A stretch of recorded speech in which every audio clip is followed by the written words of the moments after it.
খেয়াল রাখতে হবে আর্টিকেলের পরে যদি একটা ওয়ার্ড থাকে তাহলে সেটা কি হচ্ছে আমাদের নাউন, আর্টিকেলের পরে যদি দুইটা ওয়ার্ড থাকে তাহলে সেটা হচ্ছে প্রথমটা হবে অ্যাডজেক্টিভ, পরেরটা হচ্ছে অবশ্যই আমাদের নাউন, এবং আর্টিকেলের পরে যদি তিনটা ওয়ার্ড থাকে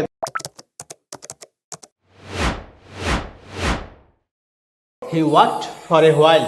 এখানে হোয়াইলটা কোন পার্টস অফ স্পিচ? যদি আমি বলি এখানে দেখো আর্টিকেল আছে, আর্টিকেলের পরে একটা ওয়ার্ড থাকলে সেই ওয়ার্ডটাকে আমরা কি বলবো, একদম সহজ ভাষায় বলবো নাউন বলবো। এখন আমি একটা সহজ উদাহরণ দিই তাহলে এই জিনিসটা তোমার ক্লিয়ার হবে। যেমন ধরো আমি বললাম হি ইজ আ বয়, এখানে দেখো আর্টিকেল আছে, এখানেও কিন্তু আর্টিকেল আছে, দেখো আমি মিলাই দিই, এখানেও আর্টিকেল আছে, আর্টিকেলের পরে একটা ওয়ার্ড, এখানেও আর্টিকেলের পরে একটা ওয়ার্ড। এই যে বয়টা তাহলে কি আমরা জানি বয়টা কিন্তু একটা নাউন, আর এরকম কোন নাউন সেটা জানি আমরা কমন নাউন।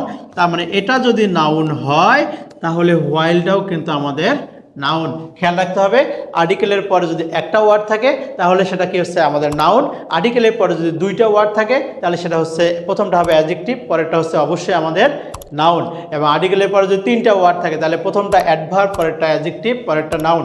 এইরকম টেকনিক সম্বলিত যে ক্লাসগুলো আছে এটা কিন্তু আমরা আমাদের যে অনলাইন ব্যাচ আছে সেখানে পড়াচ্ছি, তোমরা চাইলে সেই অনলাইন ব্যাচে যুক্ত হয়ে যেতে পারো।